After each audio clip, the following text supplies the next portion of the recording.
If one person could make a difference, what would you suggest that they would do? Well, that's a very tough question. You have to become a part of the community.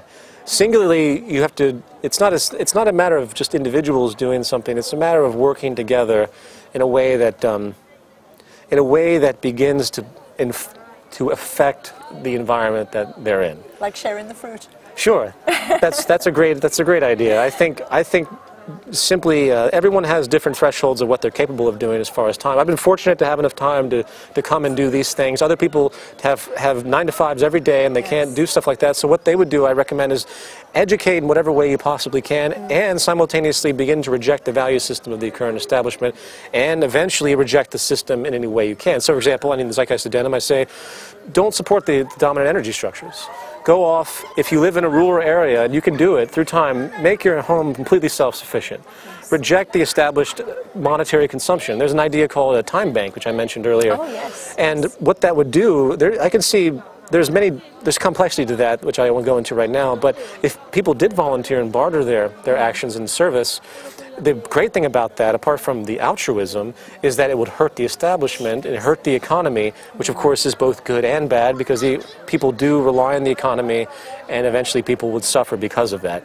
In other words, there's a threshold to how far you can reject the system before people get hurt. And that's an unfortunate reality. So it's just one of those things that... it's bridging the gap, isn't it? Yes, I'm not an advocation of some kind of monstrous breakdown and anarchy and all this suffering, even though, unfortunately, to a certain degree, that's what brings a lot of social change historically. Yes. I think that if enough people are willing to learn and educate and understand and then put pressure, I use the word pressure, on the social environment and show the power that they have, acts of social rejection against the establishment, that would be a great way to move forward. So, because someone did ask you the question, didn't they? Like, do we need some kind of really big event to happen before we do change the system, or could it be done gradually? Yeah, that's a great question, and it's something I might address in the new film, or I will address in the new film, because there is an avenue, believe it or not, that could be gradual, and that's been talked about for about 150 years, and it's this gradual using technology to replace human labor, increasing the wages just strategically, but the more you think about that gradual step-by-step implementation of automation and abundance creation, you see that it invariably goes against the grain of those that are running the show because of the profit structure, because you're invariably eliminating their elitism slowly. So not only are you eliminating all the problems, you're eliminating the elite. Yes. So there's only so far you might be able to go with an approach like that, and you're going to ruffle a few feathers.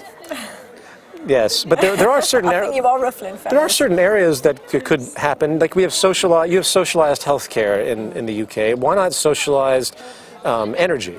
Why not set up an automation system, get rid of all the energy companies, and set up an automation system that can produce an abundance of energy for everyone, and no one ever has to pay for it? That would be an altruistic step. I think that would be wonderful. I wouldn't be opposed to that. It would, of course, be in the monetary system to a certain degree, but you know, this is why, and you say that though, but unfortunately people then say, wait a minute, that's communism or that's state-owned and that's inherently negative because they've been brainwashed in this idea. And there is a problem with those notions. But I think it will come to a point, Peter, because bills are going up all the time and people just can't keep up. So something's got to change. I hope so. I hope so, yeah. I mean, the change really comes... I think the establishment can maintain a lot longer than most people think. It has done so for quite a while. This revolution should have occurred after the Great Depression. The Great Depression didn't have the advancement of technology, but it had the foresight of the advancement of technology. But something happened, and then, you know, it just, the system, it just slams down, and then it comes back up, everything is great, slams down, people get upset, and then slowly they're placated again. And I think, as much as I talk about the collapse of the system due to technological unemployment, if the people don't understand the possibilities, they could still salvage the system.